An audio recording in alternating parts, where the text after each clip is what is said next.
ఇంకా చూసేవారు ఉన్నారు కదా, టీవీ సీరియల్ చూసేవాళ్ళు ఉన్నారు కదా, పనిగట్టుకొని ఉన్నారు కదా. ఉంటే ఒకవేళ ఈ దినాన్ని ఒప్పుకోండి, ప్రభా దోషం ఎందుకైనా, అపరాధం ఎందుకైనా వెంటాడుతుంది, నా శరీరంలో ఆరోగ్యం లేదు ఎందుకైనా, ఎముకల్లో శత్రువు లేదు, స్టామినీ పోతుంది ఎందుకైనా, నా కళ్ళు నిన్ను చూడకుండా సాతాన్ని చూస్తున్నాయి, వ్యర్థమైన ఆనందంలో పడిపోతున్నాయా? క్షణికమైన ఆనందం ఇది, అప్పటికే ఆనందం, నిత్య ఆనందం కాదు. ఇంకా స్టేటస్లో సినిమాలు పెట్టుకునే వాళ్ళు ఉన్నారు, సినిమా పాటలు పెట్టుకునే వాళ్ళు ఉన్నారు. ఇవన్నీ కూడా నీకు హాని చేస్తాయి, నీ ఇంటిని గొల చేస్తాయి, నీ ఇంటికి సమాధానం లేకుండా దేవుడు ఒప్పుకోడు, ఊరుకోడు, క్షమించడు. ఇలాంటివి ఆయనకి ఇష్టం లేని పనులు ఎవరు చేసినా ఏదో ఒక బాధ పంపిస్తాడు ఆయన.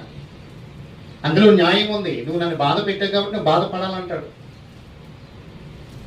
మన స్టేటస్ పెట్టినా, మన డీప్లో పెట్టినా ప్రభువుని కూర్చిపెట్టాలి.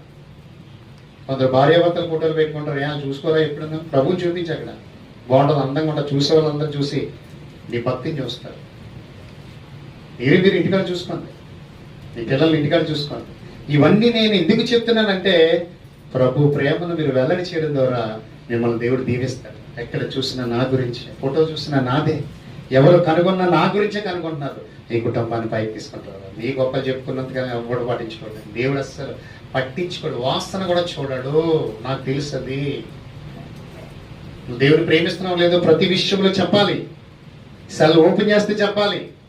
మొదట్లో ఉంటాయండి ఇవన్నీ, రాను రానుగా కొడుకుల ఫోటోలు, రాను రానుగా కూతురు ఫోటోలు, రాను రానుగా భర్తల ఫోటోలు, ఫోన్ వస్తాయి భర్తలు, ఫోన్ ఆపితే భర్తలు.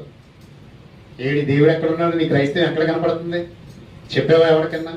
నేను ఎందుకు ఈ విషయం చెప్తున్నానంటే, ఒకవేళ మీరు మంచి చేయొచ్చు, ఒకవేళ ఎవరైనా తేడా చేస్తే ఈ ఆదివారం మార్చుకోండి మీ పద్ధతి, మీ ప్రవర్తన, ఆయన అధికారం కింద తీసుకొని వచ్చేయండి.